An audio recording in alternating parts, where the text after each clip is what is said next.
ko hari byinshi uhura nabyo bikababaza umutima wawe watakambira Imana ugasa nkaho itakwitayeho. Guys, je ntabwo nzi kuririmba ariko ni ukuri uri hari ukuntu nyine ujya gutangira nko kuba wakigisha nk'ikintu ariko kumva yuko kari kukuzamo ako kantu kugira ngo ubanze uririmbe, sibyo? Cyangwa murabizi, sibyo? Hariho abagore benshi baruhiye mu ngo zabo, hariho abagabo benshi baruhiye mu ngo zabo, hari ibibazo bigiye bitandukanye biri mu rugo rwabo ariko mu by'ukuri bakaba bo batabibonesha amaso gutya kureba gutya ngo ubibone, ahubwo bikaba ngombwa ko ibyo bintu wagira gute wanabisengera kugira ngo Imana igutabare ikugirire neza. Rero Imana niyo tugira, Imana niyo muyobozi, Imana niyo rukundo, Imana niyo kwiringirwa, Imana niyo gusengwa. Narababwiye ngo ndababwira ngo mujye mugerageza mukore uko mushoboye kose, mukore icyo bita gusenga, sibyo? Musenge mubishyire mu bikorwa, mubivane mu magambo mubishyire mu bikorwa, musenge buri muntu wese atakambira Imana kandi Imana izamwumva.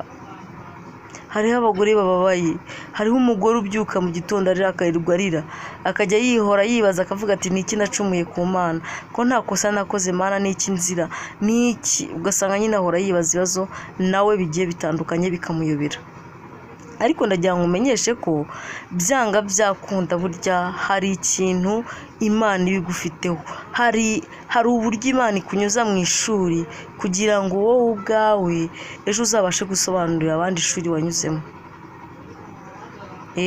Ubu none ahangaha umuntu wanyuze mu ishuri akaba uyu munsi none yarisobanurira abantu uko yarinyuzemo, Imana yaramutabaye, we icyo ndi kuvuga aracyumva.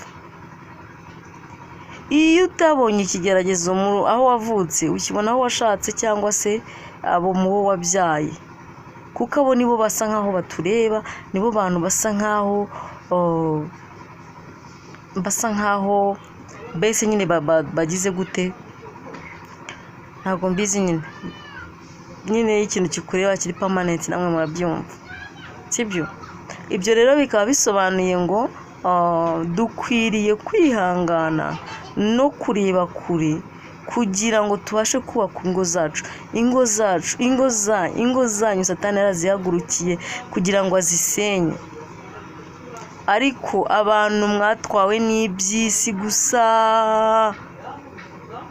nta muntu ukibuka Imana. Ibyawe ni ukuba uyu munsi wabonye icyo kurya, ukabona akazi kawe ntawe akakwirukanyemo, ukabona ubuzima burakomeje, ariko ntabwo ujya wibuka Imana.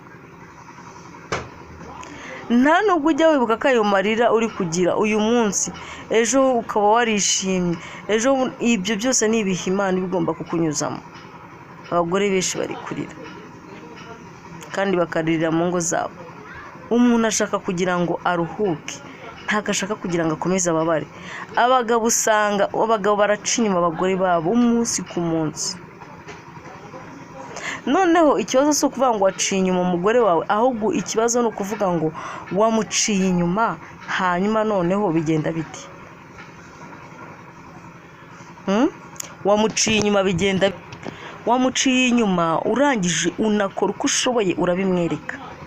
Abagabo benshi bakunda guca inyuma abagore babo atari uko hari icyo babuze mu ngo zabo, ahubwo ari ukubera yuko ariyo kamere, ari wo mwuka mubi, ari icyo kintu Satani yamusabishije kugira ngo ajye ahora agenda. Muba mujya hehe? Reka data twemere ko mwabaca inyuma mwagiye. Eske nka buriya kubera iki byibura umuntu agenda ariko basi byibura ntimunakore uko mushoboye ngo mubibahishe, ahubwo mugahora mubabaza umutima w'umugore wawe, ukaba ubizi neza ko uhora ubabaye kandi ubizi neza ko ushobora no gushwanyuka.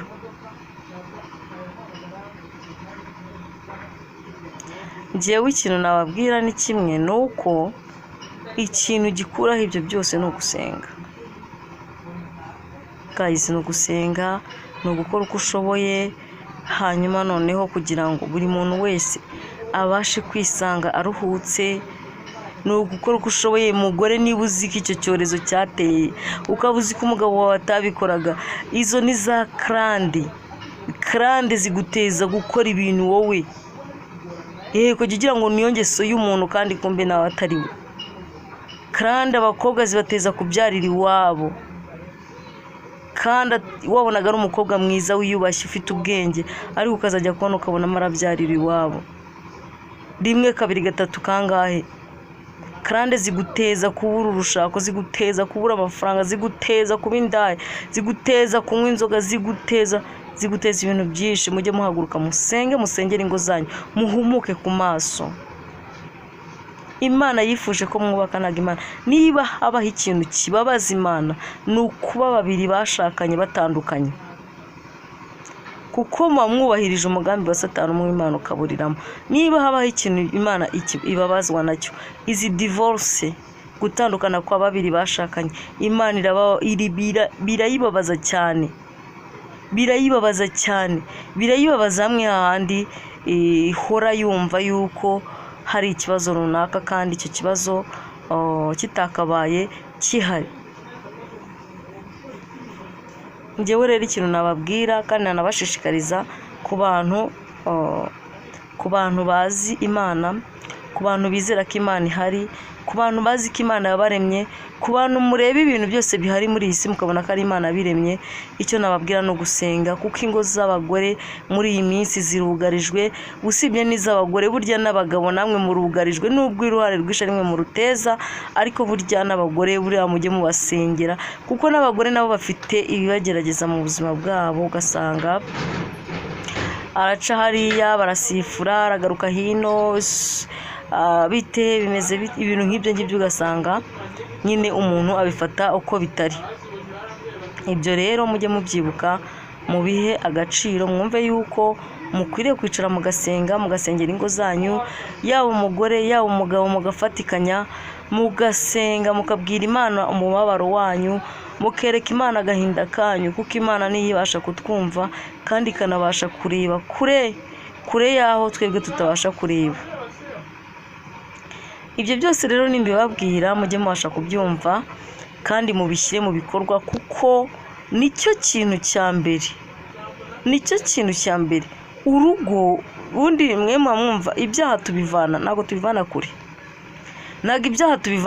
ariko mu rugo ushobora kuba wirinze kugenda ureba abantu n'abacira imanza, ariko wajya mu rugo rwawe ugatangira gucumura.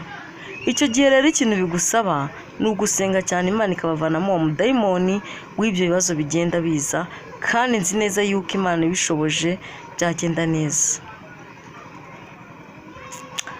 Rero mwa bantu mwe, sinzi mba navuze menshi, aho mba nacumuye mujye mumbabarira, ndi umuntu, ariko kandi mwibuke gusenga, kuko Imana yacu ifite byose, yumva byose kandi ikanasubiza. Mukomeze kugira ibihe byiza, ndabakunda cyane, bye.